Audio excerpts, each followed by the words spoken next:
High school is an important time for learning and personal growth. But for some students in the queer and trans community, high school can be synonymous with fear, harassment, and exclusion. One program in Toronto seeks to remedy this by providing an alternative space for students facing homophobia and transphobia in mainstream schools. We spoke with two teachers from the Triangle program to understand more about how this unique high school came to be and how it continues to serve queer and trans youth. I started teaching here last year, so I guess that would be September of 2021. A friend of mine put me onto a lead to teach in an LTO at the OISE skateboard factory. Through that, I kind of got linked up with alternative schools.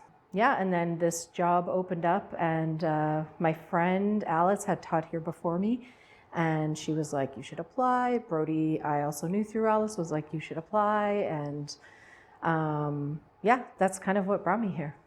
I think I started 2005. I could be a little bit off there. It might be 2004, 2005. I actually started as a student teacher there. I was probably fairly freshly out of the closet at that point. I kind of like Googled gay high school and this horrible website came up and there was a number there and I called and I said, I'm looking for a placement, and I got the placement there I was there for about 4 weeks, and I continued to volunteer there afterwards. At that time, Triangle program was only a grade 9 to 10 program. But Jeffrey and a social worker went to the board to see if they could become a full grade 9 to 12 program. And they did that just because there was a lot of youth that weren't comfortable moving back into another alt school or a mainstream school.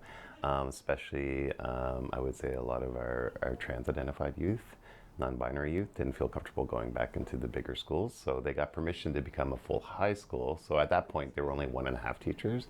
So they got permission to go to 2 teachers. There was a position there. I just kind of lucked out.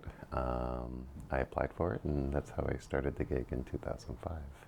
The students that we see are not just trans or queer. They also have, they're also autistic, they've got ADHD, they've got trauma, they've got all sorts of like other things that are affecting them and making it so that they cannot attend school. So some of our students, it's like they come here and they haven't been in school for like 2 years. Right now, we have 27 students, and 26 out of 27 identify as trans or gender nonconforming, which seems to be a reflection of what it's like in the mainstream system. So the program is in the basement of the Metropolitan Community Church. It started in 1995. There was a bunch of trustees and community members that were seeing a high percentage of 2S LGBTQ youth dropping out of school. That's when you could drop out of school at 16, by the way.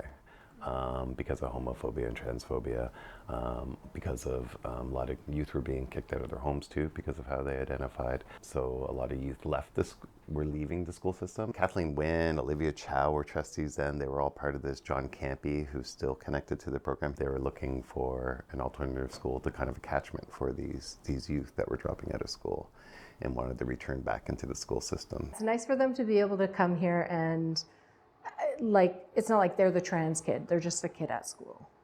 Because this is the only school for 2S LGBTQ high schoolers. And so we have students who travel here from like Paris, Ontario to go to school. That's like 3-hour commute every day.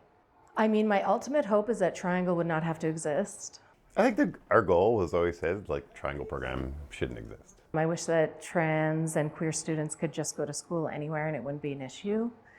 I don't think we're there yet. I think it might actually be turning backwards based on some of the climate and culture that's happening on there. I think it's probably more important now that we support the Triangle program and invest in it.